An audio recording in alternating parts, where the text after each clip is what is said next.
Hello everyone and welcome back to Great Games Before Your Time. Today we will be revisiting one of my favorite Super Nintendo trilogies, beginning with Donkey Kong Country. Of course, no Super Nintendo collection would be complete without the original cart of DKC. And for the even more seasoned collectors out there, I have this fancy schmancy Donkey Kong Country Player's Guide. Back in the good old days when Nintendo Power would create game guides such as this. Fun fact, on the back of this is my old address. We got an address label on the back here. I believe I received this via Nintendo Power, possibly by a subscription bonus, or I might have even just bought it and they sent it completely in the mail, uninhibited, with just an address label pasted on the back. Crazy, but it's still in good condition, thankfully. My first exposure to Donkey Kong Country was from a rental store, and so this is the first Donkey Kong game I ever played, although fun fact, it's not the first one I ever beat. Later in life, the first Donkey Kong Country game that I even bought was DKC 2. DKC 2 is definitely my personal favorite out of the three Super Nintendo games.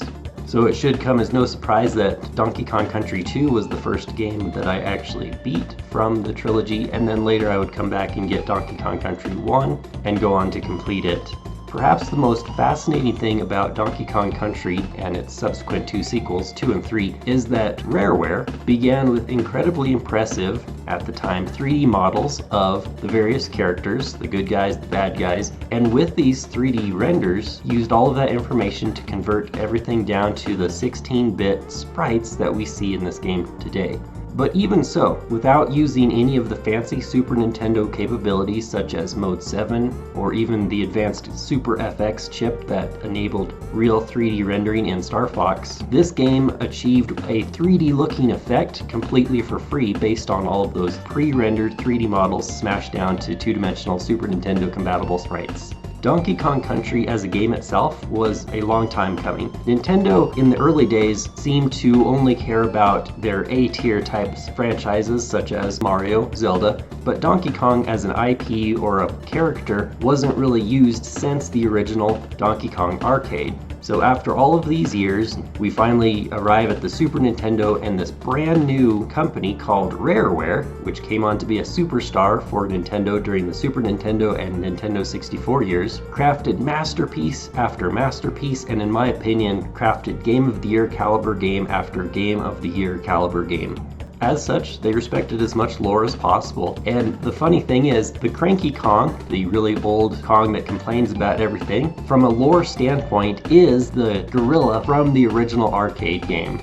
As I mentioned, Donkey Kong Country 2 is definitely my favorite of the three, because if we look at this one, sometimes it might be too perhaps logical, or from a development standpoint, too many things were trying to make sense. The developers looked at, alright, what types of levels would apes or monkeys or chimpanzees actually like to inhabit?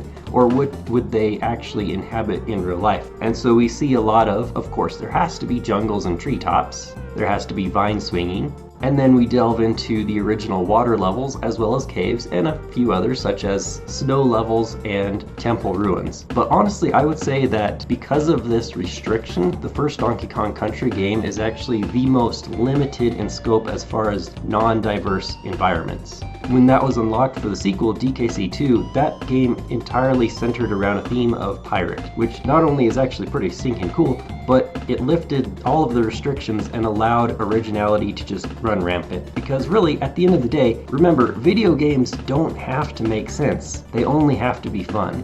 My early video game history was very Mario-centric. There were either Mario games or not Mario games. So I think Donkey Kong Country may have been one of those first franchises of games that I realized, hey, you know what? There is more to life than Mario games. And looking back, we can see definitely, yeah, Donkey Kong Country games, 1, 2, and 3 are some of my favorite Super Nintendo games out of all of them. I do appreciate the slightly higher difficulty in these games than, say, stereotypical Mario games, and I would also say that the trilogy as a whole slowly and steadily gets more difficult. Those are my thoughts about this amazing classic Donkey Kong Country. What are yours? Let me know in the comments. As always, thank you so much for watching, and until next time, this is Great Games Before Your Time.